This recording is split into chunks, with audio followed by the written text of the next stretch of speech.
క్రీస్తునందు సోదరి సహోదరులారా,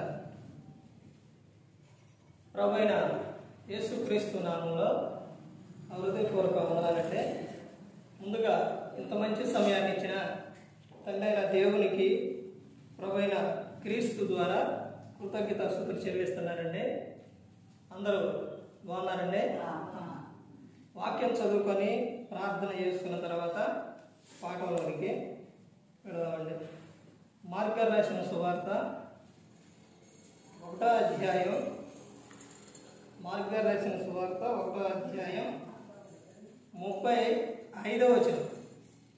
ఆయన పెందరకాడనే లేచి ఇంకనూ చాలా చీకటి ఉండగానే బయలుదేరి అరణ్య ప్రదేశములకు వెళ్ళి అక్కడ ప్రార్థన చేయుచుండెను. ప్రార్థన చేసుకుని, పరలోకమందున్న మా తండ్రి, పరిశుద్ధ ప్రేమ గల తండ్రి, గొప్ప తండ్రి యెహోవా తండ్రి, అయా మీ ప్రియకుమారుడు యేసుక్రీస్తు ప్రభువారి ద్వారా కృతజ్ఞతాస్తుతులు చెల్లిస్తున్నాము నాయన. ఆరాధన క్రమంలో మీరు నడిపించండి నాయన. వాక్యం బోధించుండగా వినివారు తండ్రి మంచి విధంగా వాక్యానుసారం నడిచే భాగ్యం దయచేయండి ఆయన. వాక్యం బోధించుండగా ఈ లోక సంబంధమైన జ్ఞానంతో కాకుండా మీ జ్ఞానంతో మాట్లాడే భాగ్యం దయచేస్తారని మా ప్రభువైన యేసుక్రీస్తు నామములో వేడుకుంటున్నాం తండ్రి, ఆమేన్. ప్రభువైన యేసుక్రీస్తు నామములో హృదయపూర్వక వందనాలండి. దేవుని కుమారుడు యేసుక్రీస్తు ప్రభువారు లోకానికి వచ్చిన తర్వాత పరలోక రాజ్యం సమీపిస్తుంది కనుక మారు మనస్సు పొందమని ప్రకటింప మొదలుపెట్టారు. యేసుక్రీస్తు ప్రభువారు అలా చెబుతూ చాలా విషయాలు యేసుక్రీస్తు ప్రభువారు చెప్పారు. తక్కువ సమయంలో ఎక్కువ విషయాలు చెప్పారు. అలాగే యేసుక్రీస్తు ప్రభువారు చెప్పిన విషయాలు శరీర సంబంధమైన విషయాలు కాదు, ఆత్మ సంబంధమైన విషయాలే చెప్పారు.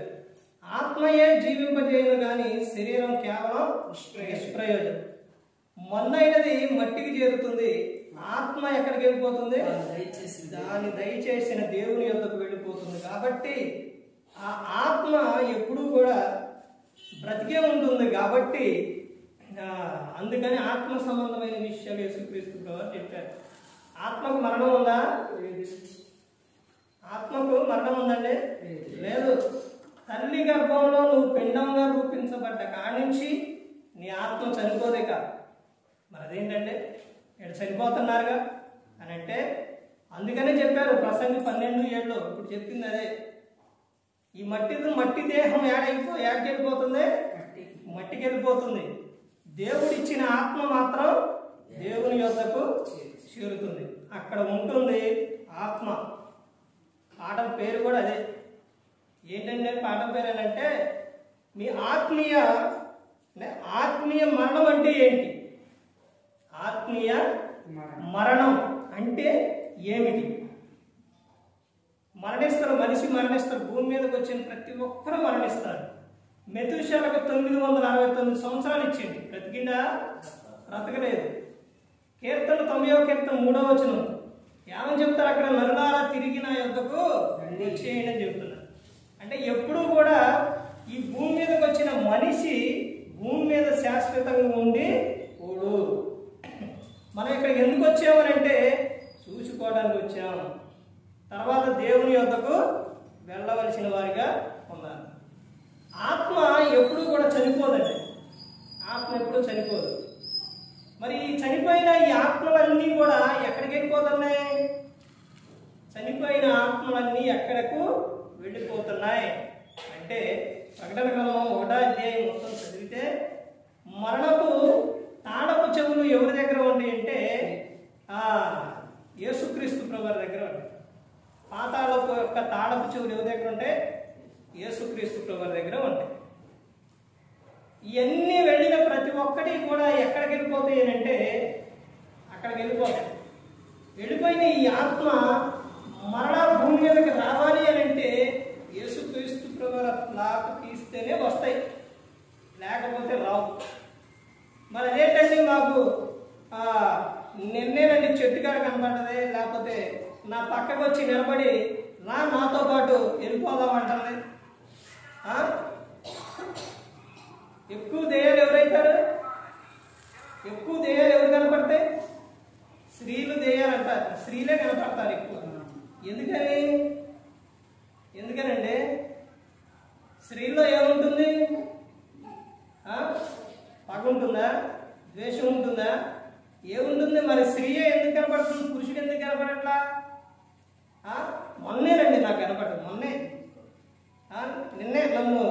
వెళ్ళిపోదాం, ఇక నా మీద పట్టదే, నా చెయ్యి పట్టుకుంది, నా పేక పట్టుకుంది, నా కాలు పట్టుకుంది, మా ఇంటికాడ అక్కడ ఉంది, ఎక్కడ ఉంది, ఆడు చెప్పారు, ఏడు చెప్పారు, ఆడ కనపడ్డారు, ఏడ కనపడ్డారు.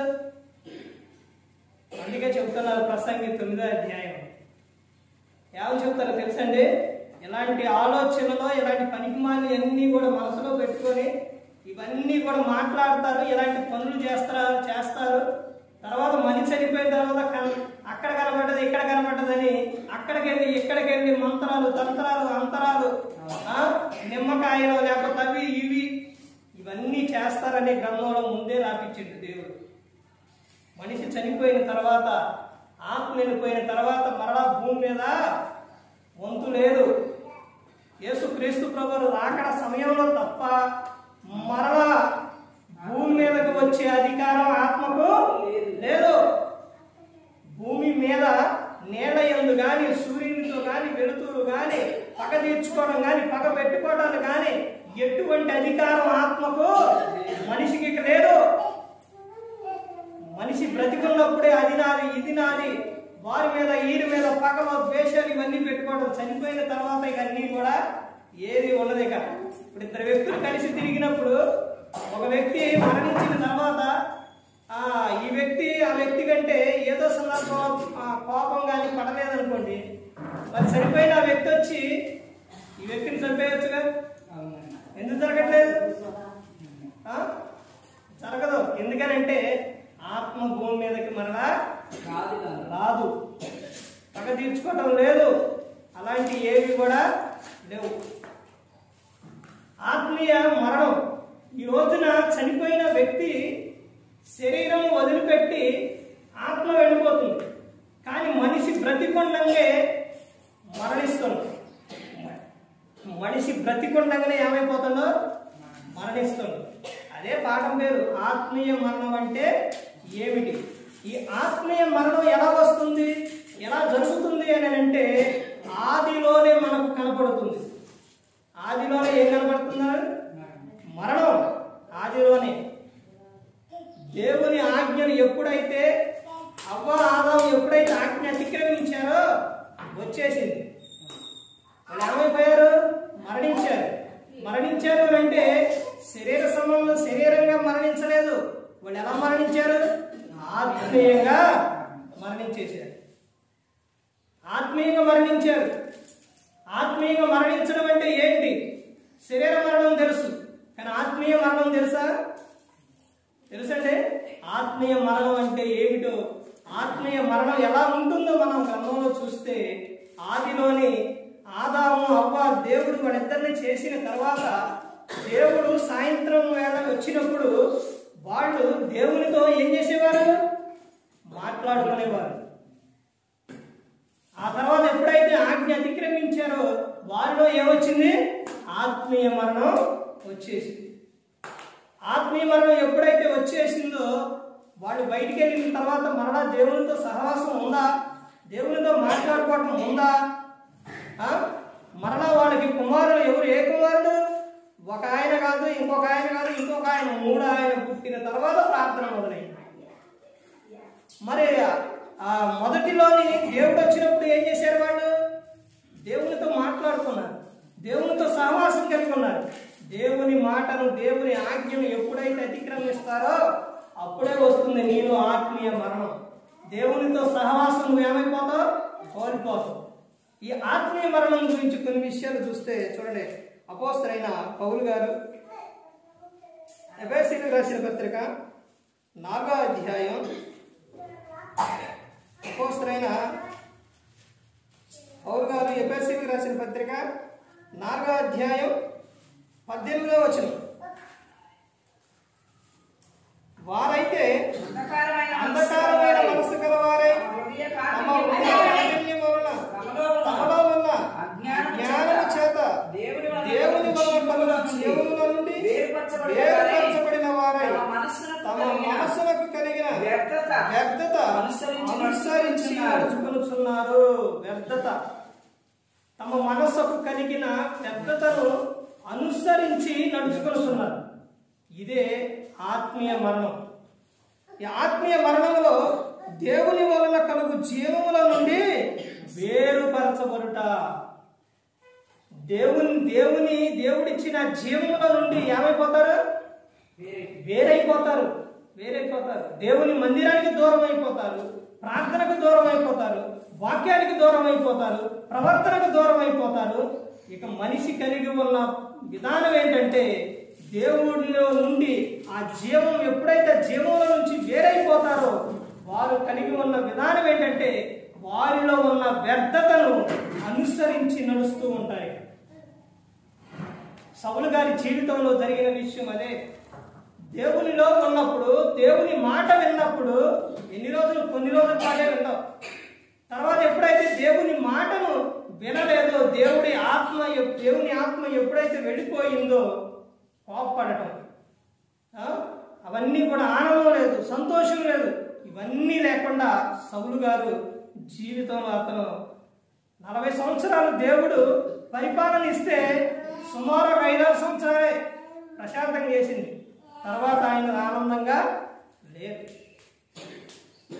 అంటే ఏమైపోతుంది? మనిషి దేవుని మాట వినకపోతే తమ హృదయ కాఠిన్యం వలన మనిషి ఏం తెచ్చుకుంటున్నాడంటే దేవుని జీవం, ఆ జీవాన్ని నిలబెట్టుకుంటుండో వ్యర్థత కలిగి ఆ విధంగా జీవిస్తూ ఉన్నారు. తర్వాత ఇంకా చూడండి ఏమని చెప్తున్నారు. అపోస్తలుడైన పౌలు గారు రోమీయులకు రాసిన పత్రిక, అపోస్తలుడైన పౌలు గారు రోమీయులకు రాసిన పత్రిక 8వ అధ్యాయం 7-8 వచ్చిన చూడండి. ఎలయనగా శరీర సారమైన మనసు దేవునికి విరోధమై ఉన్నది, అది దేవుని ధర్మశాస్త్రములకు లోబడదు, ఏ మాత్రమును లోబడితే ఏ మనసు? శరీరానుసారులు. ఇదంతా కూడా శరీరానుసారంగా వస్తుంది. ఎక్కడ? అపోస్తలుడైన పౌలు గారు రోమా పట్టణానికి చెబుతున్న విషయాలు ఇవన్నీ కూడా. అక్కడ ఉన్న విధానం భయంకరమైన స్థితి, విగ్రహారాధన, శరీర సంబంధులు, దేవుని మాట వినడం లేదు, దేవునికి లోబడటం లేదు. మనం ఎంతవరకు శరీరం మరి ఆత్మ మాట వినట్లా. ఇక 12వ అధ్యాయంలో అది కూడా చెప్తారు. అక్కడ నువ్వు ఎలా ఉండాలని చెప్తున్నారంటే బతిమలాడుకుంటారు. ఎలాగా? నువ్వు పరిశుద్ధంగా ఉండాలని, సజీవ యాగముగా నీ దేహమును ఆయనకు సమర్పించాలని చెబుతున్నారు. దానికంటే ముందు చెబుతున్న అధ్యాయమే ఇది, 8వ అధ్యాయం. అంటే ముందుకు చెబుతూ ముందుకు వెళుతూ ఉన్నప్పుడు ఏం చేస్తుండో వినట్లేదు. ఇక వినకపోగా ఏం చేస్తున్నారు? బతిమలాడుకుంటాం. ఏం చేస్తారండి సేవకుడు? ఇంకా విశ్వాసులు ఎంత చెప్పినా వినకపోతే, ఎన్నిసార్లు గద్దించినా, ఎన్నిసార్లు హెచ్చరించినా వినకపోతే ఏం చేస్తారు? ఈ సేవకుడు ఏం చేస్తారండి? బతిమలాడుకుంటాడు. ఆ తర్వాత ఇంకా ఏం చేస్తారు? దేవుని ఎదుట పడి కన్నీళ్లు విడుస్తూ ప్రార్థన చేస్తారు. అంతకన్నా ఏం చేస్తారు? ఎందుకని? ఎంత చెప్పినా కానీ వినడం లేదు. అదే అపోస్తలుడైన పౌలు గారు చెప్తున్న విషయం. ముందు ఎలా మొదలు పెట్టారు, ఎలా చెప్తున్నారు అని అంటే, ఇదిగో శరీర సంబంధులు దేవుని సంతోషపరచలేరు. ఆ శరీరము ఎంతవరకు దేవుని మాట వినకపోతే ధర్మశాస్త్రములకు కూడా లోబడదు అని చెప్తున్నారు. అదే మన మహారాష్ట్రలో ఏమని చెప్తున్నారు? 7వ ఏలయనగా శరీరసారమైన మనసు దేవునికి విరోధమై ఉన్నది. శరీర క్రియలతో చేసేది, శరీరంతో చేసేది, శరీరాన్ని సంతోషపెట్టే వారు దేవుని సంతోషపెట్టలేరు.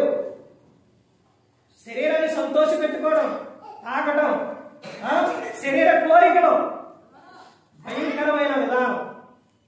తర్వాత చెబుతున్న విషయం చూడండి. ఇంకా ఏం చెబుతున్నారు? కాగా శరీర స్వభావం గలవారు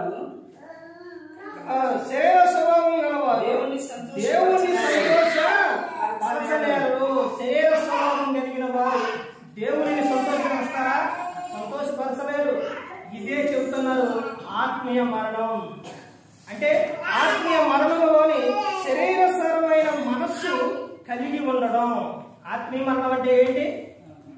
ఆత్మీయ మరణం అంటే శరీర సారమైన మనస్సు కలిగి ఉండటం. ఆత్మానుసారమైన మనస్సు నీలో ఉండదు. ఎంతవరకు శరీరాన్ని సంతోషపెట్టుకునే విధానం, అదే ఆత్మీయ మరణం. తర్వాత చూడండి, ఇంకా 2 విషయాలు చూసి ఊహించుకుందాం. చూడండి, ప్రకటన గ్రంథం 3వ అధ్యాయం, ప్రకటన గ్రంథం 3వ అధ్యాయం 1వ వచనం నుంచి చూడండి. సార్దీసులో ఉన్న సంఘపు దూతకు ఇలాగు రాయుము, 7 నక్షత్రములు దేవుని 7 ఆత్మల తర్వాత సంగతులేమనగా నీ క్రియలను నేను ఎరుగుదును. ఏమనగా జీవించుచున్నావన్న పేరు మాత్రం ఉన్నది కానీ నీవు మృతుడవే. చూశారండి, జీవిస్తున్నాం. సార్దీసులో ఉన్న సంఘానికి రాస్తూ ఉన్నాం. ఏమయ్యావు? బాగానే ఉన్నావు, జీవిస్తున్నావు, కానీ నువ్వెవరు? మృతుడవే. అంటే నీలో ఏమి లేదు, జీవము లేదు. ఎందుకని? నీ క్రియలు అక్కడే చెప్తున్నాయా? 7 నక్షత్రములను దేవుని 7 ఆత్మలు గలవాడు చెప్పు సంగతులు ఏమనగా నీ క్రియలు నేను ఎరుగుదును. ఏమనగా జీవించుతున్నావన్న పేరు మాత్రం ఉన్నది కానీ నీవు మృతుడవే. నీ క్రియలు నా దేవుని ఎదుట సంపూర్ణమైనవిగా నాకు కనబడలేదు కనుక జాగ్రత్తవై చావైన మిగిలిన వాటిని బలపరచుము. నువ్వు కేవలం అలా జీవిస్తున్నావు అంటే, కానీ నీలో జీవం ఉందా? నీలో జీవం ఉంటే నువ్వేం చేస్తావు? మొట్టమొదటిగా చదివించిన విషయం మార్కు సువార్త 1వ అధ్యాయం 35వ వచనం. యేసుక్రీస్తు ప్రభువారు ఆయన పెందలకాడనే లేచి ఎక్కడికి వెళ్ళారు? అరణ్య ప్రాంతానికి వెళ్ళారు. ఎందుకు? ప్రార్థన చేయడానికి. నువ్వు పడిపోయావు, నీవు శరీరానుసారంగా నడుస్తున్నావు, నీలో జీవం లేదు అనడానికి కారణం ఏంటంటే నీలోని ప్రార్థన ఉండదు, దేవునితో సహవాసం ఉండదు, వాక్యం ఉండదు, ప్రవర్తన సరిగ్గా ఉండదు. ఇక్కడ అదే చెప్తున్నారు. ఏమని చెప్తున్నారంటే వేషధారణ కలిగి జీవించడం అంటే పైకి భక్తి గాని లోపల నీకు శక్తి లేదు. వేషధారణ అంతా మనుషులు చూడాలని. నీలోని దేవుడు క్రీస్తు నీలో నివసిస్తే, క్రీస్తు నీలో ఉంటే నువ్వు ఎలా ఉంటావో తెలుసా? ఆయన లక్షణాలు మనలో కనపడాలి. ఈ సందర్భంలో బల్లి గురించి ఒక విషయం. బల్లి లైట్ కాడ ఉన్నప్పుడు ఎలా ఉంటుందండి? తెల్లగా ఉంటుంది గోడ మీద ఉన్నప్పుడు. అదే బల్లి బండ మీద ఉన్నప్పుడు ఎలా ఉంటుంది? బండ మచ్చలు సారం వచ్చేస్తాయి. అదే బల్లి ఆకు చెట్ల మీద ఉన్నప్పుడు ఎలా ఉంటుంది? మారిపోతుంది, ఆకు కళ్ళలోకి వచ్చేస్తుంది. కానీ బల్లి ఒకటే, తాను నివసించే ప్రదేశంలోని ఆ కళ్ళ మార్పు అనేది వచ్చేసింది. అలాగే నువ్వు క్రీస్తుతో సహవాసం చేస్తే ఆ లక్షణాలు నీకు వస్తాయి. అందుకని 1వ కీర్తన చదివించింది, దుష్టుల ఆలోచన చొప్పున నడవక, పాపుల మార్గమున నిలవక, అపహాసులు కూర్చున్న చోట నువ్వు కూర్చుండకూడదు. అలా కూర్చున్నావో నువ్వు శరీరాన్ని నువ్వు సంతోషపెట్టే వారిగా మీరు ఉన్నావు. నువ్వు అలా చేస్తున్నావంటే నువ్వు ఆత్మ మాట వినడం లేదు. ఆత్మ మాట వినేవారు, ఆత్మీయంగా జీవించేవారు ఎలా ఉంటారు అంటే కింద చెప్తున్నారు. ఏమని చెప్తున్నారు? కాగా దివారాత్రము ధర్మశాస్త్రం ఏం చేయాలంట? దాన్ని ఆనందంతో ధ్యానించువాడు ధన్యుడు. నువ్వు అలా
విషయం చూడండి. రోమీయులకు రాసిన పత్రిక, అపోస్తలుడైన పౌలు గారు రోమీయులకు రాసిన పత్రిక 6వ అధ్యాయం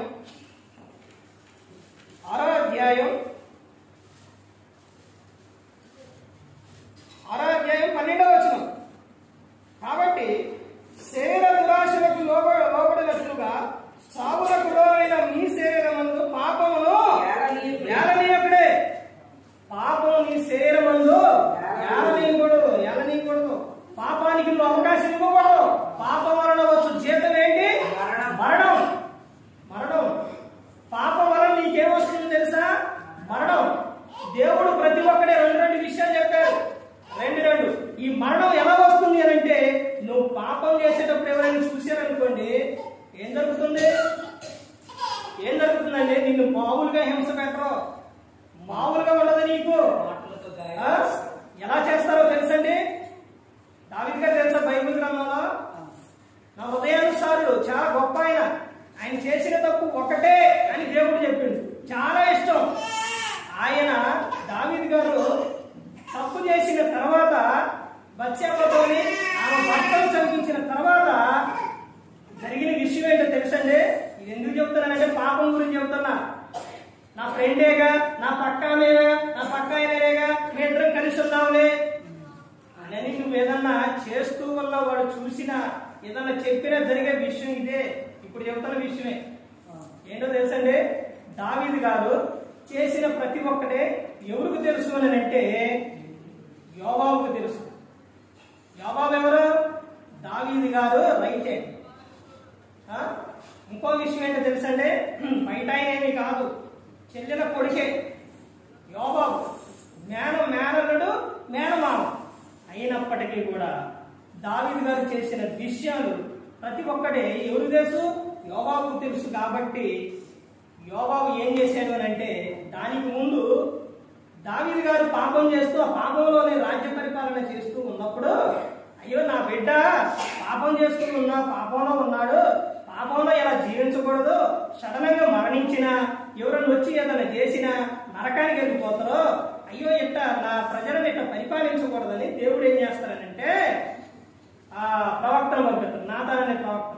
అతను వెళ్ళి ఏం చేస్తారంటే ఉపమానం చెప్పి, రాజా మరి ఇలా జరిగింది అని చెబుతాడు. ఇదిగో ఈ విధంగా జరిగిందని చెప్పడంతోనే ఎవరు అని నిలుస్తారు. ఎవరో రాదు నాయన నువ్వేనని చెబుతాడు. అంటంతోనే గొప్ప కూలిపోతాడు. ఆ తప్పు చేసింది ఎవరో కాదు, నువ్వే. నీ 100 గొర్రెలు ఉన్నాయి, ఒక్క గొర్రె కావాలి, ఒకే వాయికి ఒకే గొర్రె ఉన్నప్పుడు ఈ 100 వదిలిపెట్టి అది కోరుకున్నావు నువ్వు అని అక్కడ ఆయనకి చెప్పినప్పుడు పశ్చాత్తాపడతాడు, కూలిపోతాడు. దేవుడు ఏం చేస్తాడో క్షమిస్తాడు. తర్వాత పక్కన ఉన్న రైట్ హ్యాండ్ గా ఉన్న యోబాబు మాత్రం దావీదు గారిని మామూలు బాధ పెట్టాడు. యోబాబు, నా కుమారుని నువ్వు టచ్ చేయొద్దు, నా కుమారుడు జాగ్రత్త అని చెబితే ఎవరి గురించి? అబషాలోము గురించి. అబషాలోము దావీదు గారికి ఎదురు తిరిగినా కానీ కొడుకు కాబట్టి నా కొడుకు జాగ్రత్త అని చెప్పినా కానీ యోబాబు విమల ఏం చేసిండు? తన కుమారుణ్ణే చంపేసి చూసి రమ్మంటే కాల్చిరా. అస్సలు చెప్పినట్టు ఎంత బాధపడ్డారంటే దావీదు గారు తన ఉన్నంత కాలం కూడా బాధపడ్డారు. ఎందుకని? కారణం ఏంటి? పాపం. తాను చేసిన విషయం మనిషి చూసిన వ్యక్తి మనిషి క్షమించలా. దేవుడు క్షమించింది కానీ మనిషి క్షమించలా. మనిషి క్షమించడు. అందుకనే నువ్వు చాలా జాగ్రత్త కలిగి ఉండాలి. మనుషుల విషయాల్లో నువ్వు చాలా జాగ్రత్త కలిగి ఉండాలి. మనుషులు నమ్ముకున్న కంటే యెహోవాను ఆశ్రయించడం మేలు అని చెప్తున్నాడు. దేవుడు నిన్ను క్షమిస్తారు కానీ మనుషులు క్షమించరు. అందుకని పాపం చేసేటప్పుడు కన్నా నా ఫ్రెండేగా, మా బంధువేగా, చూస్తేనే లేకపోతే అదే ఇద్దని అనుకుంటున్నావా? నువ్వు బాగా తాగి మందు తాగి నీ ఇష్టానుసారంగా తిరిగేసి తర్వాత నువ్వు మారి ప్రభువానంటే పక్కన ఉన్న వ్యక్తి ఏమంటాడు? ఓరు మారేవే, మొన్నటి దాకా ఇట్ట చేసి ఇప్పుడేమో ఇట్ట. అర్థమవుతుందంటే అందుకనే నీ ప్రవర్తన చాలా జాగ్రత్త కలిగి ఉండాలి. పాపం రావచ్చు, జీతం మరణం. ఆ పాపం ఏంటంటే మొట్టమొదటిగా పాపం ఏంటంటే శరీర సంబంధమైన పాపం. ఇక్కడ నీకు బాధలకు గురైంది. తర్వాత అదే పాపంలో నువ్వు జీవిస్తే లోకం విడిస్తే నరకానికి వెళ్ళిపోవు. అక్కడికి వెళ్ళిన తర్వాత ప్రభువా నేను ఎన్నో చేసిన ప్రభువా అని నువ్వు వరించినా కానీ ప్రయోజనం ఉండదు. అందుకని ప్రతి ఒక్కరూ గమనించుకోవాలి. ఏమని చెప్తున్నారు ఇక్కడ మరలా చదవండి. కాబట్టి శరీర దురాశలకు లోబడినట్లుగా చావులకు లోనైన శరీరమును పాపమును యాలనీయకుడి. పాపాన్ని ఎప్పుడు కూడా యాలనీయకూడదు. పాపానికి నువ్వు అధికారం ఇవ్వకూడదు. పాపానికి నువ్వు లోబడకూడదు. మరి నువ్వు ఏం కలిగి ఉండాలని చెబుతున్నారంటే చివరిగా చూడండి, యోహాను గారు రాసిన మొదటి పత్రిక, యోహాను గారు రాసిన మొదటి పత్రిక 3వ అధ్యాయం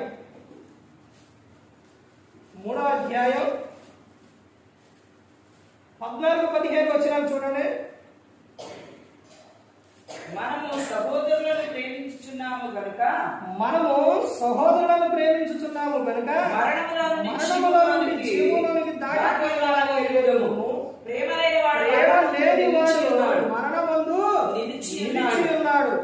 తన సహోదరుని ద్వేషించువాడు నరహంతుడు. ఏ నరహంతుని యందును నిత్య జీవం ఉంటదని ఎరుగుదురు. ఆత్మీయ మరణంలో చివరిగా ఏం కనబడుతుంది అని అంటే ఏం కనబడుతుందంటే ప్రేమ. అంటే ప్రేమ లేని వారిగా ఉంటారనమాట. ప్రేమ చూపించలేని వారిగా ఉంటారు. ప్రేమ ఉండదు ఇక వారిలోని. ఆత్మీయ మరణం మనిషిలో ఎప్పుడైతే వస్తుందో వారిలోని ప్రేమ అనేది ఉండదు. నీ సహోదరుని నువ్వేం చేస్తావు? ప్రేమించలేవు, ద్వేషిస్తావు. నీ భార్యను ప్రేమించలేవు, నీ భర్తను ప్రేమించలేవు, నీ పిల్లలని, నీ పొరుగు వారిని నువ్వెవరిని ప్రేమించలేవు. అంటే నీలో ఏముంది? ఆత్మీయ మరణం. అదే చెప్తున్నారు. మనం ప్రేమ ప్రేమ దేవుడు ప్రేమాస్వరూపి అని చెప్పుకుంటాం, కానీ ఆ ప్రేమ మాత్రం మనలో చూపించలేదు. అంటే చూపించలేకపోవడానికి కారణం ఏంటంటే మనలో ఏముంది? ఆత్మీయ మరణం. ఆత్మీయ మరణం ఉన్నప్పుడు కుటుంబంలోని నువ్వు ఆనందంగా ఉండలేవు, సంతోషంగా ఉండలేవు. ఎవరిలోని నువ్వెవరిని చూడలేవు, ప్రేమ చూపించలేవు. మీ అత్తయ్య గారి మీద ప్రేమ చూపించలేవు, మామగారి మీద ప్రేమ చూపించలేవు, ఎవరి మీద నువ్వు ప్రేమ చూపించలేవు. వారు కూడా అంతే, కోడలను ప్రేమించలేరు, అల్లుని ప్రేమించలేరు. ఇదంతా ఏంటంటే ప్రేమ వారిలో లేదు. ప్రేమ ఉంటే ఏ విధంగా ఉంటుందంటే నువ్వు ఆనందంగా ఉంటావు. క్రీస్తు లక్షణాలు నీలో కనబడతాయి. ఆత్మీయ మరణం. ఈ ఆత్మీయ మరణంలోని మనం చూసిన విషయాలు దేవుని వలన కలుగు జీవముల నుండి వేరుపరచబడటం. మొట్టమొదటి ఏంటంటే దేవునిలో నుండి నువ్వేమైపోతావు? వేరుపరచబడిపోతావు, వేరైపోతావు. దేవుని మందిరానికి, దేవుని సన్నిధికి, ఆయన సహవాసానికి నువ్వేమైపోతావు? వేరైపోతావు. అదే ఆత్మీయ మరణం. తర్వాత రెండోది ఏంటంటే శరీరానుసారమైన మనస్సు కలిగి ఉండడం. శరీరానుసారమైన మనస్సు కలిగి నువ్వు జీవిస్తావు. ఆత్మానుసారమైన మనస్సు నువ్వు కలిగి ఉండలేదు. తర్వాత మూడో విషయం ఏంటంటే వేషధారణ కలిగి జీవించడం. వేషధారణ. తర్వాత నాలుగో విషయం మన శరీరమును పాపమునకు అప్పగించడం. అంటే నీలో ఆత్మీయ మరణం ఉంది అని ఎలా తెలుస్తుందంటే నీ శరీరాన్ని నువ్వేం చేస్తావు? పాపానికి అప్పగిస్తావు. పాపం ఇవన్నీ ఇది ఎలా ఉంటుందనంటే ఎక్కడి నుంచి వచ్చింది అని అంటే ఇది ఇందులోని మూడు విషయాలు ఉన్నాయి. ఏంటా మూడు విషయాలు అంటే అది దేవుని యొద్ద నుండి వచ్చినవి కావు, దుష్టు నుండి పుట్టినవి. ఏంటది? శరీరాశ, నేత్రాశ, జీవపటంబం. ఈ మూడు కూడా ఇవి దేవుని వలన పుట్టినవి కాదు, దుష్టు నుండి ఇవి పుట్టినవి. ఇది నువ్వేం చేస్తావంటే నీ శరీరాన్ని సంతోష పెట్టుకునే వారిగా ఉంటారు. తర్వాత ఇంటికి వెళ్ళిన తర్వాత ఏం చేస్తారు?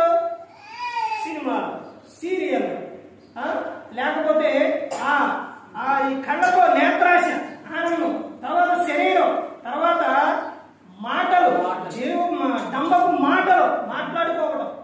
ఇవన్నీ కూడా ఏంటి అంటే నువ్వు వేషధారణ కలిగి జీవించడం, నువ్వు దేవుని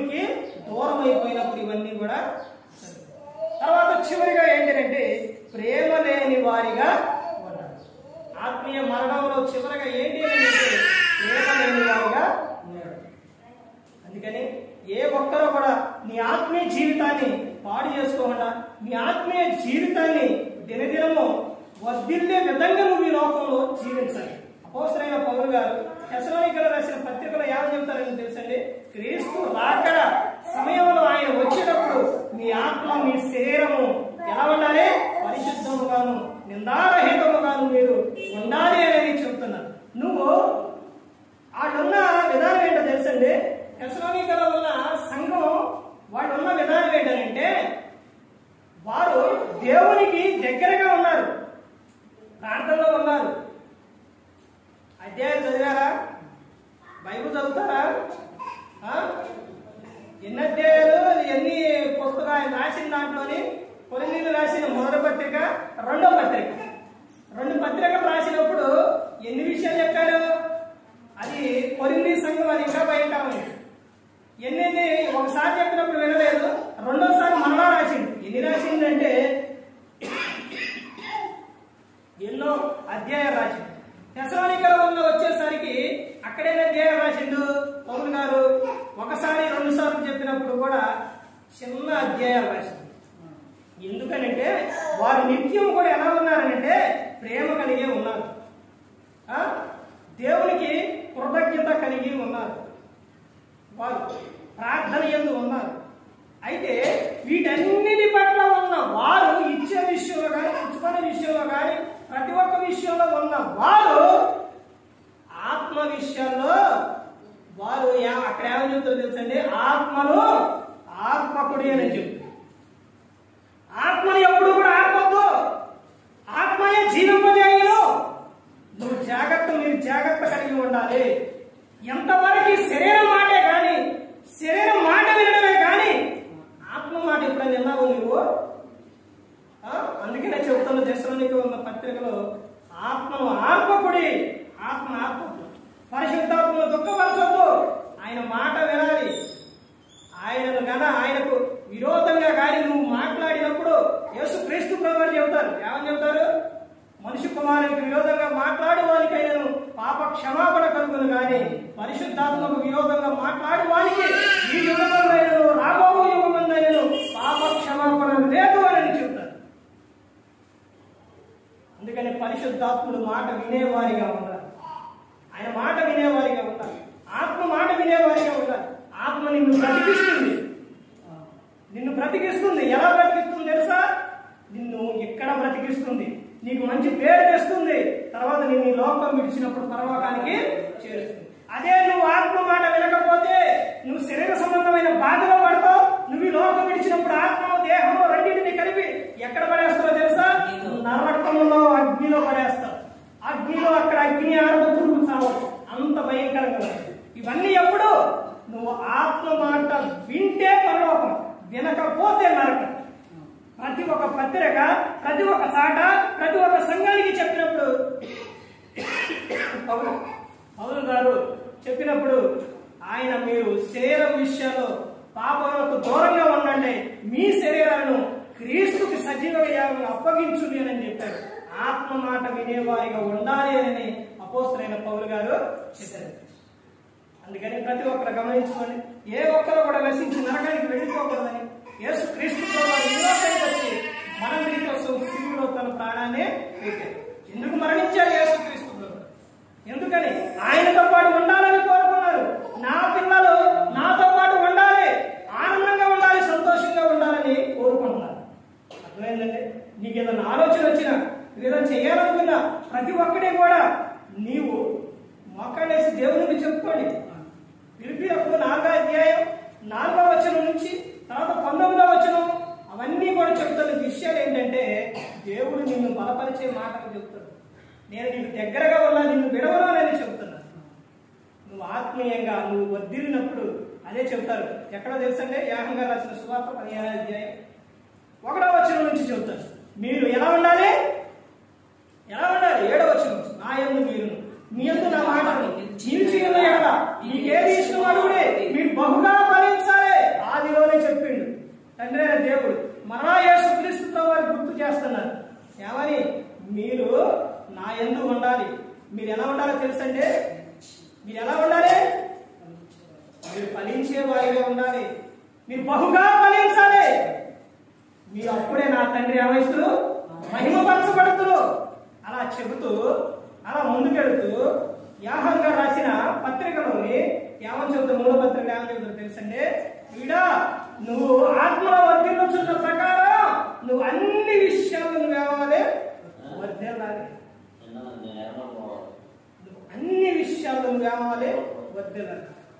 ప్రతి ఒక్క విషయంలో కూడా నువ్వు వర్ధిల్లే వారికి ప్రతి ఒక్కరు, మీ అందరూ కూడా ప్రతి ఒక్కరు కూడా ఉండాలి. దేవునికి అప్పుడే ఏమొస్తుంది, మహిమ వస్తుంది. వీళ్ళెవరో ఆ పిల్లలు అనే విధంగా ఉన్నప్పుడు తండ్రికి ఆ పిల్లలు లోకంలో జన్మించిన తండ్రి పిల్లల విషయాల్లో ఆ పిల్లల ప్రయోజకులైనప్పుడు అబ్బా ఈ పిల్లలు ఎవరు, మంచి మంచి మాటలు మంచి ప్రవర్తన కలిగి ఉన్నారు అన్నప్పుడు ఆ తండ్రికి ఎలా ఉంటుంది, ఎంత ఆనందంగా ఉంటుంది, సంతోషంగా ఉంటుంది. ఎవరు ఈ పిల్లలు భలే పెంచారు, ఇలాంటి మంచి భలే పెంచారు, బాగా పెంచారు ఎవరు అన్నప్పుడు ఎలా ఉంటుంది వాళ్ళకి, చాలా బాగా కలుగుతుంది. అందుకనే అందరం కూడా ఎవరనంటే దేవుని పిల్లలం కాబట్టి ఆయన లక్షణాలు మనలో కనపడాలి. అందుకని ప్రతి ఒక్కరు కూడా ఆత్మీయంగా నువ్వు వర్ధిల్సిన ప్రకారం అన్ని విషయాలు నువ్వు సౌఖ్యంగా వర్ధిల్లాలి.